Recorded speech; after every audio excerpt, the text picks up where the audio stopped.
Well, hello and welcome to Super Great Kids Stories, wise tales from around the world which will make you laugh and sometimes cry. Recommended from ages 5 to 105. I'm Kim and I love stories. Hello, and how are you doing? It's been really windy here in Britain this week. The trees have been swishing this way and that way. And surprise, surprise, the trickster tale we're going to hear today begins with a tree which is swaying in the wind.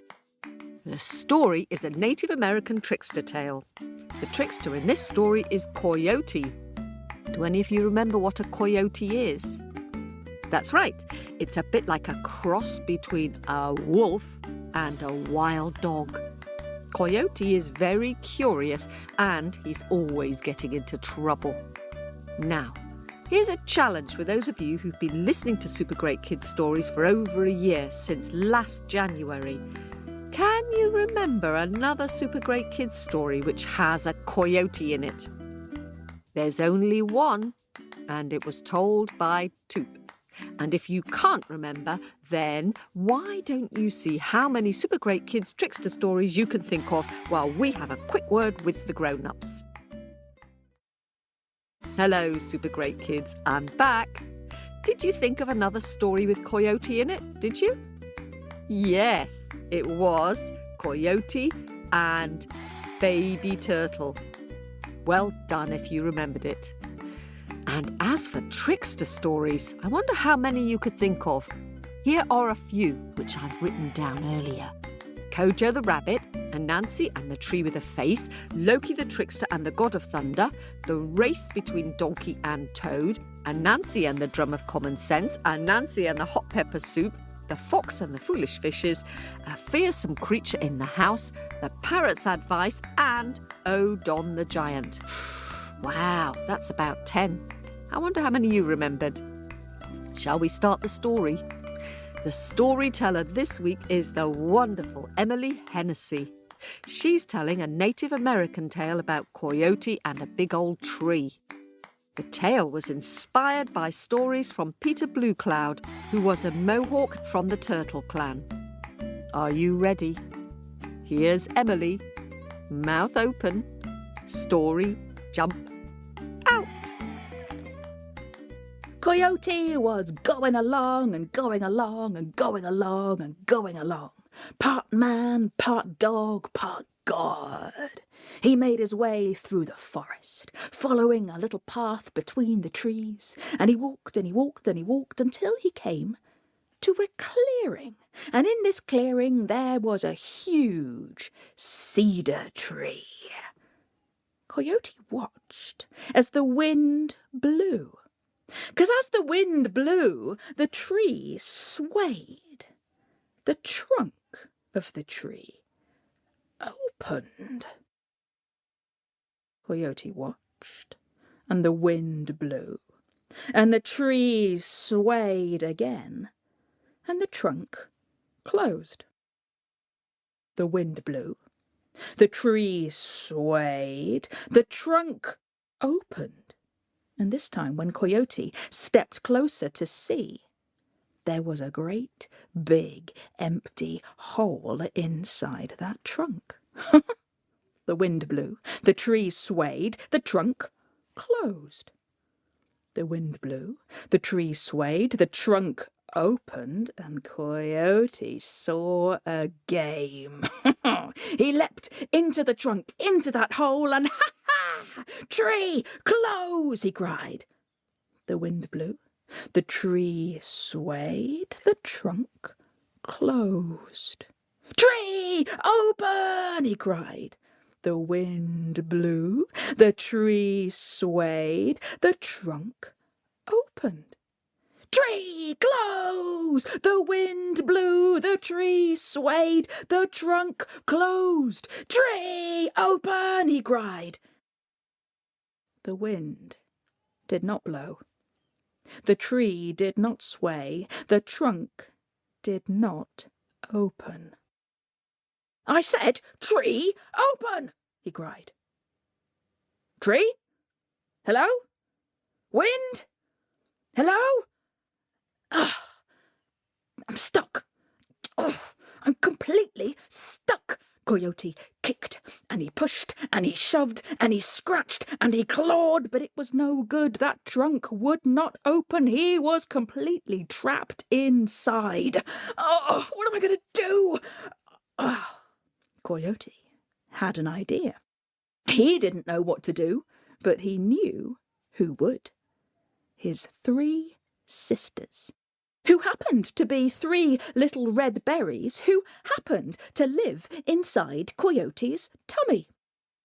And so Coyote vomited up his sisters and held them there in his hand, those 3 little red berries. "Oh, my precious sisters! Oh, how lovely to see you all! Now, I am in a terrible muddle. I am stuck in this tree and I don't know what to do, and I need some help. Please tell me what to do." You always say that our ideas are your ideas," said the elder sister. "Yeah," said the second. "It's not fair." "Yeah," said the third. "It's not fair at all. We're not going to help you." "No, we're not going to help you." "No, we're not going to help you. So here." "My darling sisters, I would never do such a terrible thing. It's just you are so much cleverer than I am. Please, tell me what to do." Well, I suppose if we were stuck in a tree like you are, then we would. And they told him what they would do. "Ah, well, that's exactly my idea too," said Coyote, and before his sisters could complain, he quickly swallowed them down again. And then Coyote called out, "Birds of the forest, can you hear me? Please, come and pick me a hole so I can be free." A tiny little bird heard Coyote calling from inside the tree trunk, and he flew over to the trunk and began to peck, peck, peck, peck, peck, peck, peck, peck, peck, peck, peck, peck, peck, peck, peck, peck. The little bird made a tiny little hole. Coyote peered through with one eye. This hole was far too small, but he called out, "Thank you, little bird. As a way of saying thank you, I will give you a name. I will call you Wren." And the little wren fluttered off into the forest. Another bird came to help. Peck, peck, peck, peck, peck, peck, peck, peck, peck, peck, peck, peck, peck, peck, peck, peck, peck. Coyote peered through this hole with his eye, again far too small, but "Thank you, little bird," he said. "I will call you Sparrow." Along came another bird. Peck, peck, peck, peck, peck, peck, peck, peck, peck, peck, peck, peck, peck. Far too small again. Never mind. "Thank you, little bird. I will call you Robin." Along came Finch and Woodpecker and Owl and Raven and Hawk, and one by one the holes became bigger and bigger and bigger, and all the birds were given their names. But the holes were still too small. But Coyote had an idea. He couldn't fit himself through the holes, but he could fit his breath through the holes. And so Coyote blew.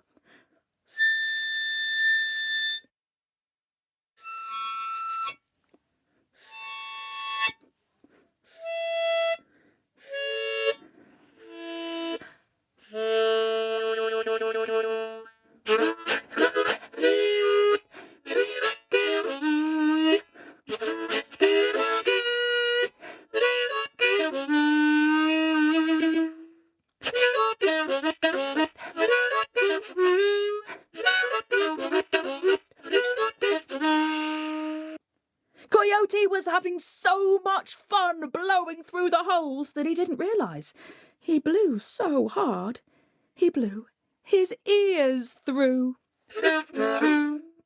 He blew his claws through.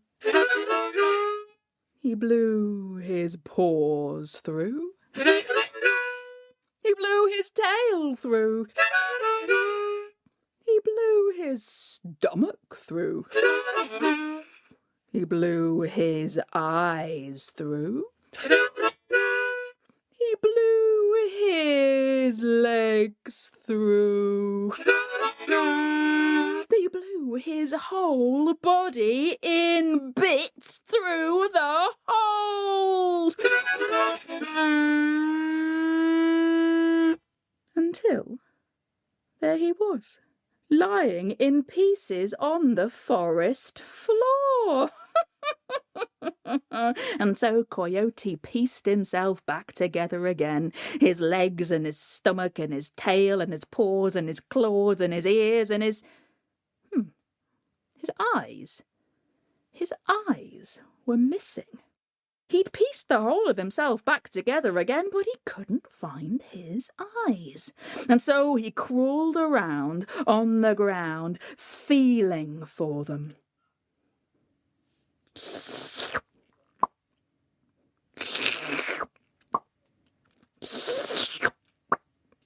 Along the forest floor came Mr. Slug. Mr. Slug couldn't see a thing, but he could feel in his path there was something round and slimy. Ooh, what's this, I wonder? And he lifted up the round slimy thing and... Oh, I can see. I can see the forest. I can see the sky. I can see another eye. And the slug took Coyote's second eye and... Oh, I can see even more now. 2 eyes. Oh, lucky me.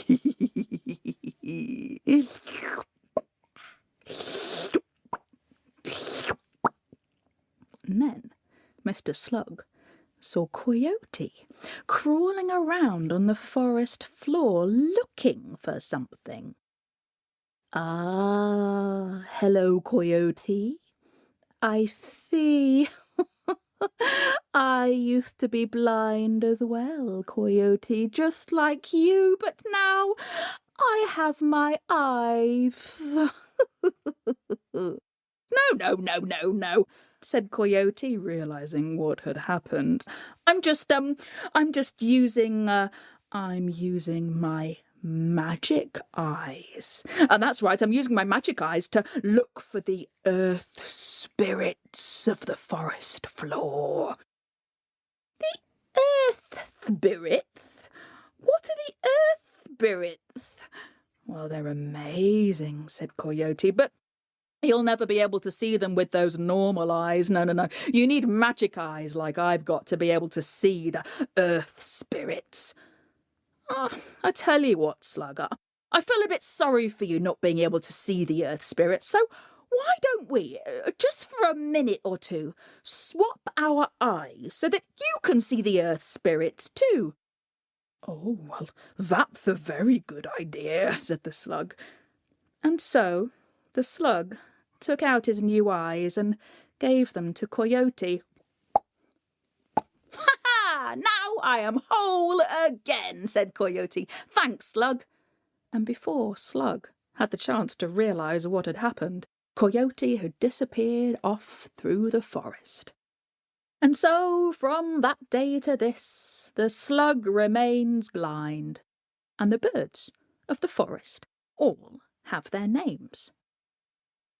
And now you know the story of how, most likely, most probably, the world's first harmonica was invented.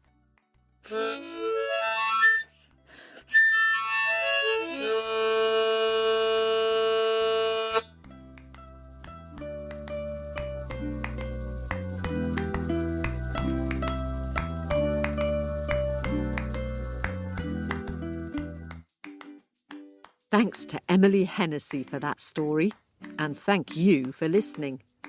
Imagine having 3 little red berries for sisters. How strange. That Coyote's a bit of a scamp, isn't he? Do you think Coyote would make a good friend? Or would he get you into trouble? Or would you get him out of trouble? Well, now it's time for some thank yous. You've all been very kind and you've been busy sending beautiful, unique pictures of our stories. Did you know that usually when you're listening to stories, you imagine that the main character is you? So often when we draw these pictures, we draw the main characters looking a bit like ourselves. So I get a bit of an idea what you look like by looking at your pictures. Now, let's dip into my bag of happies and thank some of you for those beautiful drawings. We begin by thanking 7-year-old Marilee in Greece for her imaginative picture of the Stick Woman story.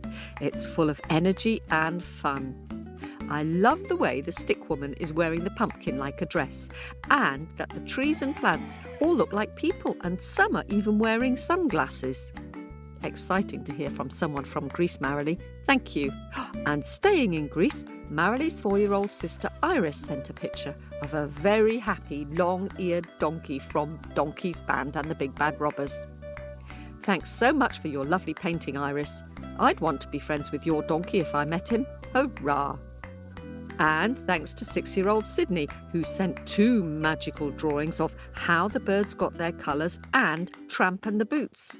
I love the way you've put the rainbow snake hiding between the rocks, and the way your Tramp is washing his feet in the cool water with the buttercup yellow boots next to him. Very good drawing, Sydney. You've captured both those stories really well. And Benny from Albuquerque in New Mexico has sent 3 imaginative drawings of Stick Woman, Baba Yaga and Banathi the bullying crow from The Crow and the Sparrow. I love the way the river in Nora and the Ackee fruit looks like it's wrapping itself around Nora, and the way Banathi the bullying crow has a burning hot beak and looks something like the artist Picasso would have painted. Well done, Benny. And thanks very much for sharing with us your photo with you wearing your Super Great Kids t-shirt. That made me very happy. And 8-year-old Ozzy from Virginia has sent a witty picture of Butterball and the Troll story. I like the fact that the troll woman is carrying her own head and is saying, "Yum yum Butterball soup."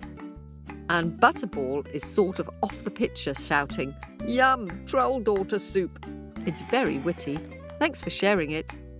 And Ozzy's sister Jane, who is 6, has been busy drawing Baba Yaga's breakfast story with Baba Yaga flying on her broom. I love the way she's shouting, Baba Yaga, hoo, hoo, all over the page. It's scary and you made it fun at the same time. Thanks for sharing your picture, Jane. And 3-year-old Felix has got together with his mum to make a picture inspired by the Stick Woman story. I like the way Stick Woman is tucked neatly inside the pumpkin and that it's rolling downhill and all the animals are looking at it from the outside, a little bit baffled. A lovely team effort. Thank you. And now to Pittsburgh in Pennsylvania to thank Hannah, who is 8, for her stylish picture of the Spinning Sisters. I love the tongue, complete with blue spots, and the huge foot and the sister with the huge thumb. And I like the fact that they all look very similar with natty black dresses and stringy hair and spiky fingers. A super great drawing. Thanks, Hannah. And Rosemary, who is 5, has sent a brilliant story map of Bickerby and the coconut. Thanks, Rosemary. I love the way you put an arrow to show Bickerby before and after walking up the tree to pick the coconut. Very imaginative.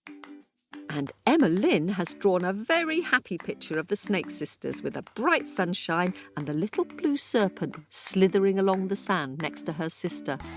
Interesting that that story comes from Brazil, where there are lots of snakes. So thanks for sharing that. And 7-year-old Scout has drawn a brilliant picture of Coyote and Baby Turtle. It's so clear and so clever. The hot sun and the bright orange desert sand and the flowering cactus and Baby Turtle with his yellow shell. You have quite a skill there, Scout. Oh, and hello to your sibling Bodhi. Over to Slovenia now in Europe with a marvellous cartoon picture of Baba Yaga sent in by 5-year-old Jan from Slovenia. I love the way the witch is crouched over her broomstick as she flies, wearing her big witchy boots and her bright headscarf. All rather brilliant, Jan. I think it's super great. Ooh, and in Minnesota, 4-year-old Sincere has drawn a fab picture of how the snakes got their poison. I love the slithery snake with the rattle attached and the bags of night scattered all around the snake. Imagine, Sincere, if we had to go and beg for a bag of night from a snake king every time we wanted to go to bed. And finally, over to Germany to 6-year-old Addison from Munich. Addison sent us a considered and imaginative picture of how the birds got their colours, with the most extraordinary looking birds. There are stripy ones and ones with coloured headdresses and a black one with a huge orange beak. And in the middle of the drawing is the snake, which is giving away all its colours. A super great drawing, Addison. Thanks for that. That's it for this week. Keep listening. More thanks for pictures next week. If you'd like to see them, go to facebook.com/supergreatkidsstories. If you've sent in a beautiful picture but you haven't yet been thanked, I'm sorry. We will get there. So many of you are sending us super great pictures at the moment and making us smile a mile wide. We love seeing them. So thank you for being patient. Now, I would like to say a very big thank you to all our subscribers. Your help is really enabling us to keep making this podcast. So a big thank you to Patreon subscribers, Tavi from Oakland in California, and thanks to 4-year-old Lyra and her sibling Jasper, who is 2, from Bellingham in Washington. At the moment, they're on a road trip in California. How exciting is that? And thank you to Benny from Albuquerque in New Mexico, who is a super fan of our stories and a very good artist. Let us know if you're a subscriber and you'd like a shout out, especially if you're an Apple subscriber, because we can't see your names. If you'd like to give a one-off donation of any amount on Ko-fi, or subscribe to our podcast on Patreon or Apple and get bonus stories, early access and advert-free, then for Patreon, go to our website on supergreatkidsstories.com, or for Apple, go to Apple Podcasts. We'd love to see more of you join our Super Great Kids Stories family. We had a couple of really kind reviews this week from Fit Mama and Ben, who is 6 in Canada, and from Benson in the UK. Thank you very much for that. Your reviews make me want to kiss the sky. If you liked today's story, we have 2 more Coyote stories coming from Emily and another Nancy the Spider story coming from 2. So stay tuned. That's it for this week. I hope you're practicing telling stories to anyone who will listen. As the young brave warrior says in Toop's story about the Snake King, they are good medicine. I'll see you next week. This podcast was produced at Wardle Studios in London.